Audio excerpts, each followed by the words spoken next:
touched upon. With the help of court bailiffs, they demolished houses, crops and other residents' belongings on the wetland as some residents tried to rescue their belongings.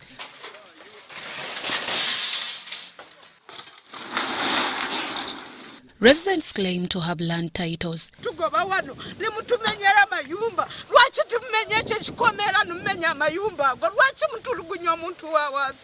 we going to start? I have 6 children. Some they are in school. We have nowhere to start. Among the houses demolished was the one for the area defense. Abudu Mutiaba. Just saw the trucks coming this morning. I was not aware of anything. Do you have the land title for this land? I don't have a land title because I'm renting the land. I have not bought the land. Because right now we don't have where to go. Even the work is not there. We don't have the work. We are all struggling. We are not thieves. We are not stealing people's things. We are not doing what? We are not the corruption people. Senior wetlands officer from Ministry of Water and Environment, George Wamunga, refuted the residents' allegations. They think it is abandoned land, but land belongs to government. And the government has protected it, knowing its purpose. But for them, they think it is free land. They come and just occupy. So there is no compensation as far as when we evict you from this wetland. Ministry of Water and Environment says other villages to be affected is part of Kasokoso, Chito, Mutungo Zone 4, Monkey City Village and Kasao. And they want residents to vacate these villages. The next phase will go up to the road. That's where Jinja Kampala Highway.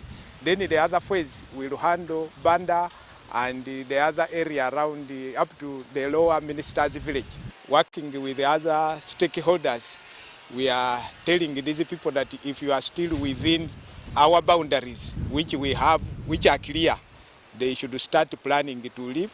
The area member of Parliament, Ronald Dibali Mwezo, also visited the locus. Also touch the big fish, the likes of the Sudil and others who have basically grabbed the wetlands and degraded the wetland. Because the wetland is an ecosystem that is very, very important and as such should be reserved. Meanwhile, there was confusion as officers vacated after the operation when residents put fire in most of the roads and crossing some routes leading to the main road with road blocks.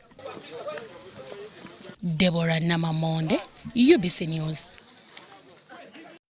The Microfinance Support Center has called upon Ugandans to wake up and start making good use of government programs brought to them at the grassroots level with the aim of eradicating poverty and create wealth. This was highlighted at the Inspection and Performance Monitoring Program of the Emyoga SACCOs in Jinja District, as Joshua Kagoro reports. Jinja is one of the beneficiaries of the Emyoga program in Busoga sub-region.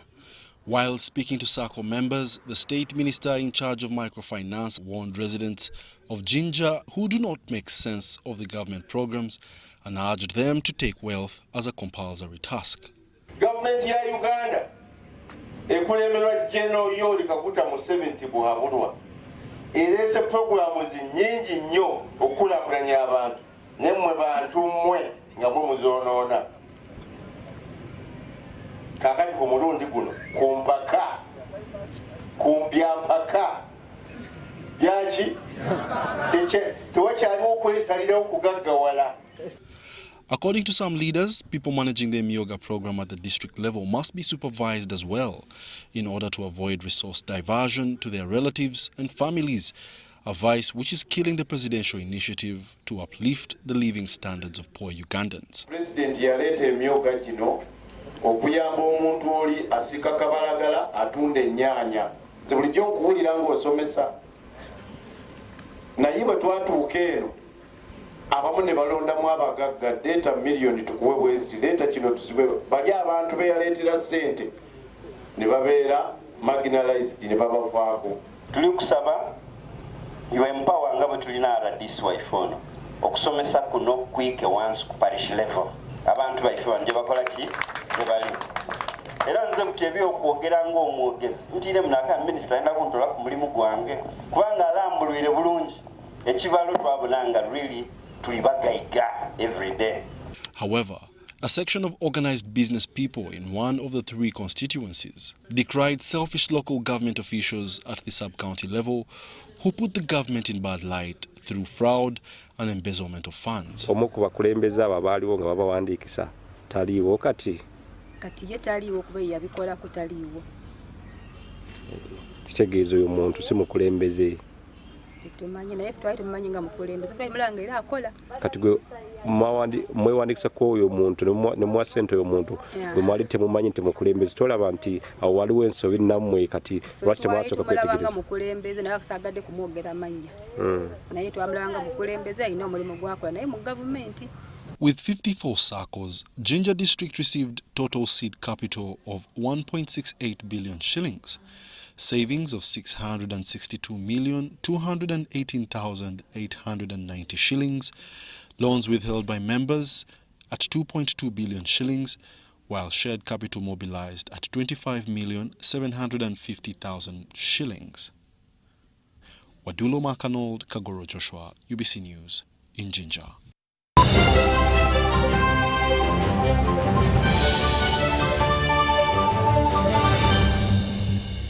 Get connected today with the My Airtel 4G smartphone and enjoy free data for 1 whole year worth 86,500 Uganda shillings. That's free 2 GB for the first month and free 1 GB for the next 11 months at only 250,000 Uganda shillings with free data for 1 whole year worth 86,500 shillings, making the effective price of the 4G phone 163,500 shillings only. Airtel, the smartphone network.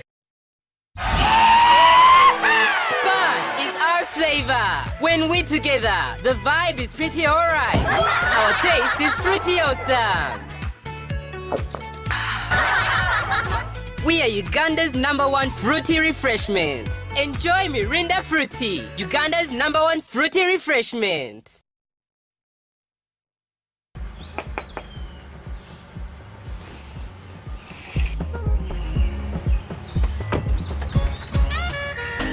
Jennifer, Jukila, Rewagamba, I don't have waka. You passed the ice through me about my waka. Now come and see for yourself, see my waka that I got with Momo Nyabo. Jambola waka, look at you waka, see my waka.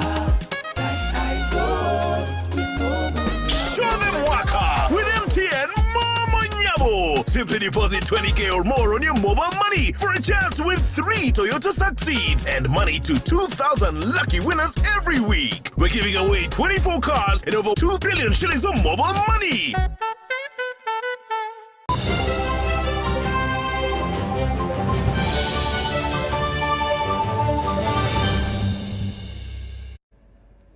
Thank you so much for keeping it with us and welcome back from the break. It's UBC Lunchtime News. We want to wind up with something very pertinent.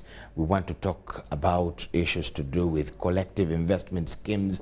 We have a guest from Capital Markets Authority, and we're going to at least learn something in the few minutes we have. His name is Mr. Martin Owinyi. He is the resource person. Education Initiative, Capital Markets Authority. You're most welcome. Thank you. What are collective investment schemes? Collective investment schemes are a saving vehicle. Essentially, if I wanted to save and I had money, let's say I had 100 million, or I had 10 million, or I had 1 million, and you had 100,000. Yes. And we walked into a bank and we said, can we please have a savings vehicle that can help us earn interest on this money? The bank will say, welcome, we can take your money, we will put it into a fixed deposit account. Now, Capital Markets Authority comes and says, we have something better than a fixed deposit account. What is it? It's a collective investment scheme. What has Capital Markets Authority done? They have licensed people who are called fund managers.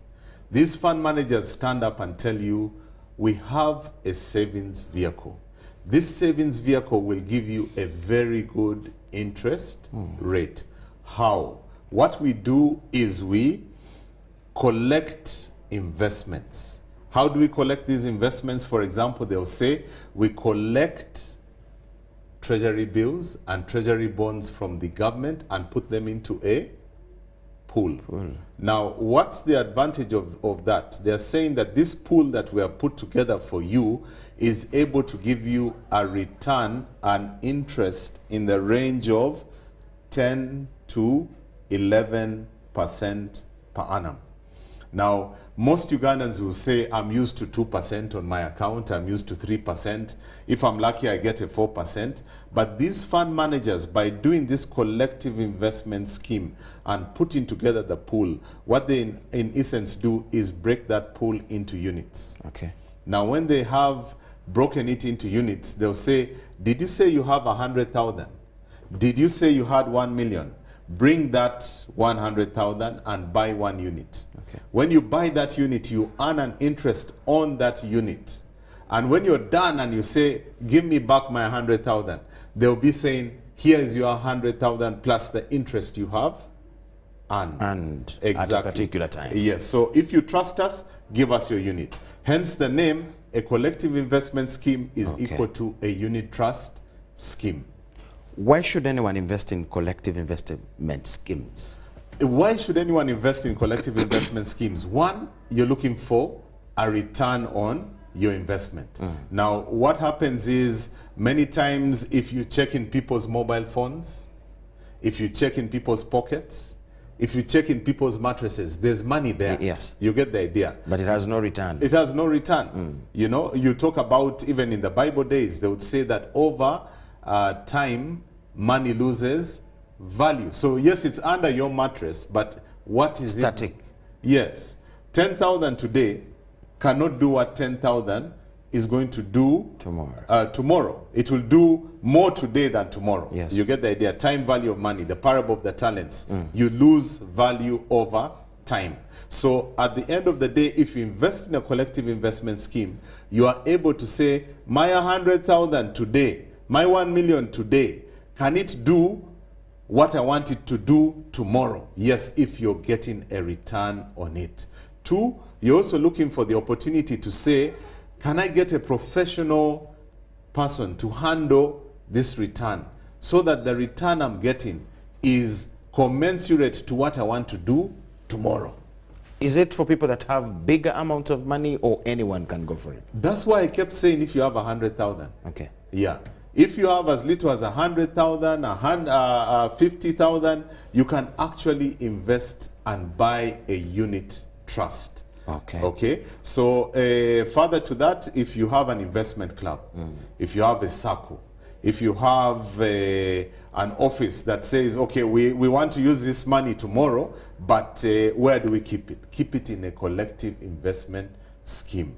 Now, these collective investment schemes, as you know, have actually begun to gain popularity in Uganda. You actually have a situation where these collective investment schemes, out of 30,000 investors in Uganda, have now equaled in excess of 1.15 trillion. People are beginning to say, yes, why leave my money? Why, when I can actually save it somewhere, get a return on this money and get some and do something with it tomorrow. You leave it on a bank account, bank charges. You put it in a fixed deposit account, you're also not happy with the interest. And that's why collective investment schemes are becoming more and more popular. My last one to you is, who watches, who licenses and watches these entities that where the money is saved? In 1998, an act of parliament put together the Capital Markets Authority. Okay. The Capital Markets Authority is the body that licenses, oversees, regulates the collective investment schemes. That's why the announcement that came to say that Capital Markets Authority has licensed collective investment schemes that have exceeded 1.15 trillion Uganda shillings actually came from the Minister of Finance, because Capital Markets Authority reports to the Ministry of Finance and regulates collective investment schemes. We thank you so much.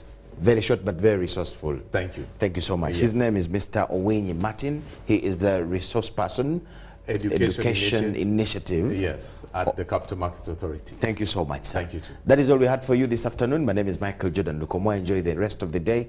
Bye-bye.